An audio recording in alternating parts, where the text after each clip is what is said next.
The broadcast began like any other victory announcement. Across the galaxy, screens turned blue. City towers, war stations, trade ships, mining colonies, and council halls all received the same signal. The face of High Marshal Veyron appeared. He sat on a black command throne, wearing armor made from the bones of old enemies. Behind him, the flags of conquered worlds moved slowly in artificial wind. His voice was calm. "Citizens of the galaxy," he said, "today, the Varkan Empire has declared war on humanity." For 1 second, no one moved. Then the council chamber filled with whispers. Some species looked shocked. Some looked afraid. Others leaned closer to their screens, waiting for details. Veyron smiled. "Congratulations to us," he continued. "We have chosen to remove the most stubborn species from the stars." A few Empire officers laughed behind him, but in the Galactic News Center, reporter Selna Voss did not laugh. She had covered wars for 30 years. She had seen planets burn. She had watched empires rise and fall. Still, something about this announcement felt wrong. Humanity had not spoken yet. That was the problem. Humans always answered threats, sometimes with words, sometimes with silence, but always with meaning. Selna touched the small silver pen on her desk. Her hands were steady, but her eyes were not. "Marshal," she asked live on air, "has Earth responded?" Veyron's smile widened. "Yes," he said. "They sent one message." The screen changed. A plain human symbol appeared. No music, no flag, no threat, only one sentence. "You have declared war on humanity. The galaxy will now watch the consequences." The laughter stopped. In every station, every ship, and every council seat, the same cold feeling spread. Because humans had not sounded angry, they sounded ready. For 3 minutes, nothing happened. High Marshal Veyron kept smiling on the screen, but the smile had become smaller. His officers looked at each other. One of them checked a side console twice. Then every Varkan military channel went dark. Not destroyed, not jammed, simply locked. In the Galactic News Center, Selna Voss leaned toward her desk. Her producer whispered in her ear, but she did not answer. A new human transmission appeared beside Veyron's face. It was not a soldier. It was an old woman in a plain gray uniform. "My name is Admiral Mara Hale," she said. "This message is for the Varkan Empire, and for every world watching." Veyron stood from his throne. "Cut their signal." No one could. Admiral Hale continued. 6 hours ago, Varkan forces attacked 3 human medical ships. They killed patients, doctors, and children. We have shown the evidence to the Galactic Council." Images appeared. No blood, no screaming, only quiet records. Ship names, timestamps, last distress calls, empty hospital beds, floating in broken light. The galaxy did not cheer. It went silent. Then Hale said, "Humanity does not ask for revenge. We ask for accountability." Veyron's face twisted. "Lies." The human admiral looked directly into the camera. "High Marshal Veyron, your war fleet is already surrounded." Behind him, alarms began. Selna saw it before anyone spoke. Red lights flashed across the Empire command room. Outside every Varkan warship, human vessels appeared from empty space.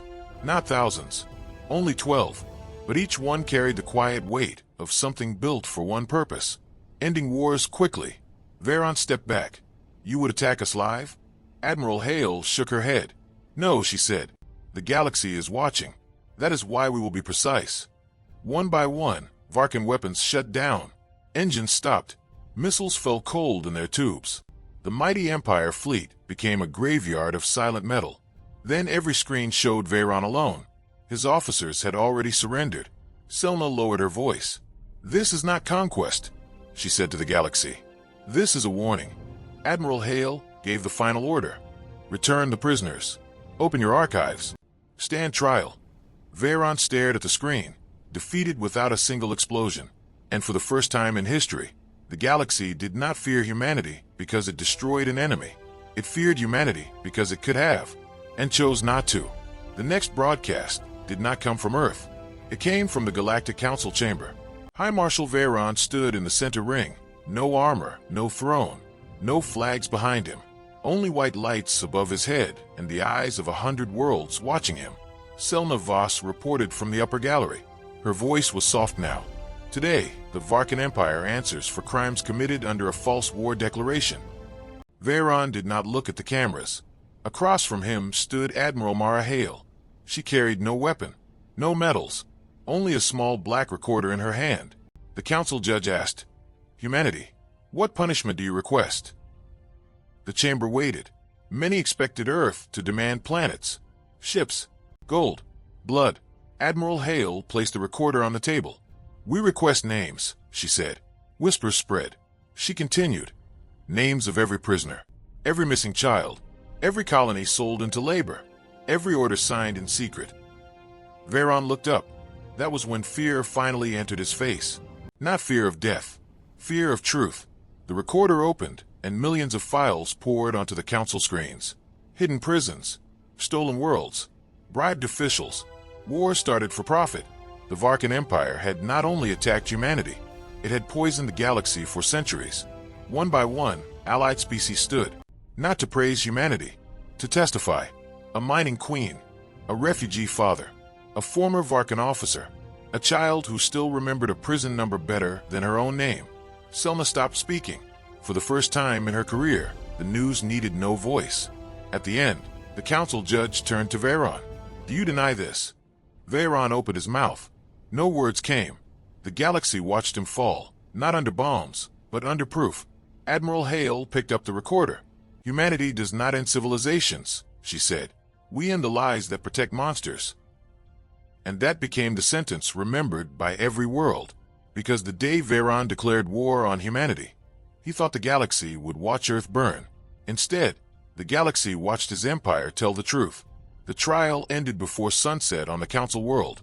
No celebration followed, only work. Human ships did not take Varkan planets. They did not plant flags on broken cities. They opened prison gates, carried wounded prisoners into medical bays, and sent food ships to worlds the Empire had starved. Selna Voss followed one rescue team to a moon called Daranine. There, under a gray sky, hundreds of prisoners walked out of underground cells. Some were old, some were children. Some could not believe the doors were truly open.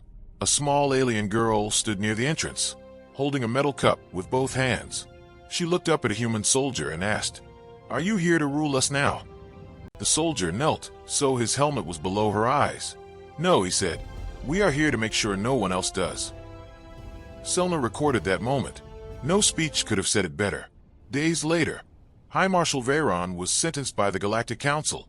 His empire was broken apart, not by human bombs, but by the voices of its own victims. Each stolen world received its name back. Each hidden prison became evidence. Each warlord who had laughed during the first broadcast now waited behind locked doors. Admiral Mara Hale gave one final message to the galaxy. "Do not fear humanity because we can fight," she said. "Remember us because we gave you the chance to stop fighting." Then the screen faded. For many years, the phrase became a warning in every military academy. "Congratulations, you declared war on humanity. Now the galaxy will watch the consequences." But the real lesson was quieter. Humanity had not won by becoming the deadliest species. It had won by proving that true power was control. And somewhere on Daranine, the little girl still kept her metal cup, not as a memory of prison, but as proof that the strongest hand in the galaxy had opened the door. 1 year later, the galaxy held a memorial, not for victory, for truth. The Galactic News Center replayed the first message again. Veyron on his throne, his proud smile, his words full of poison. Then the screen changed to the human sentence that had followed. The galaxy will now watch the consequences. Selna Voss stood in the same studio where she had first read those words. Her silver pen rested beside her hand. She had not replaced it. "Many believed the consequence would be war," she said, "but it became something larger." Across hundreds of worlds, former prisoners spoke their real names on public screens. Families found lost children. Colonies rebuilt their old languages. Even some Varkan soldiers came forward and confessed what they had done. Humanity watched from the background. No banners, no victory parade, no demand for worship. That silence made the galaxy listen even more.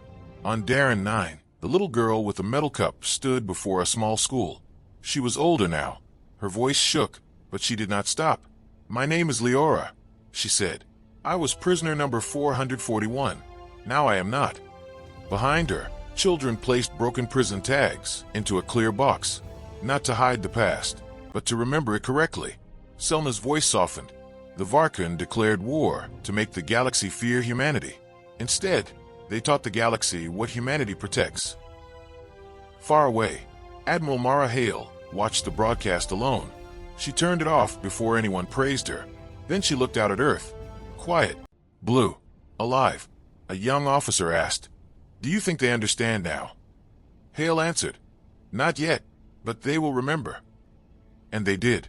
From that day forward, no empire declared war on humanity with laughter, because the galaxy had learned the truth. Humans did not need to destroy worlds to end empires. They only needed to make the whole galaxy watch. The final consequence came quietly. 2 years after Veyron fell, the Galactic Council passed a new law. No empire could declare war without open evidence, public review, and rescue corridors for civilians. They called it the Human Clause. Humanity did not ask for that name, but the galaxy gave it anyway. Selna Voss covered the vote from the council floor. This time, there was no panic in her voice, only a tired kind of hope. The last speaker was not a ruler. It was Leora, the girl from Daranai. She placed her old metal cup on the council table.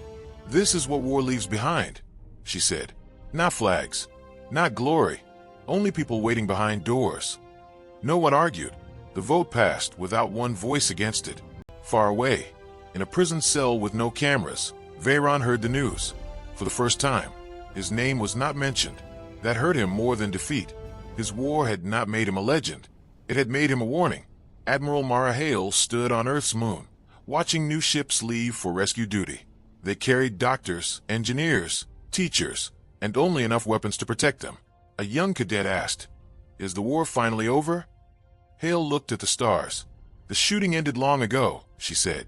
"The real war ends when no one fears the dark anymore." That night, Selna ended her broadcast with the words every world now knew. "Congratulations. You declared war on humanity," she said softly, "and humanity forced the galaxy to become better." The screen faded to black. No explosion, no anthem, only silence. And this time, the silence did not feel afraid. It felt free.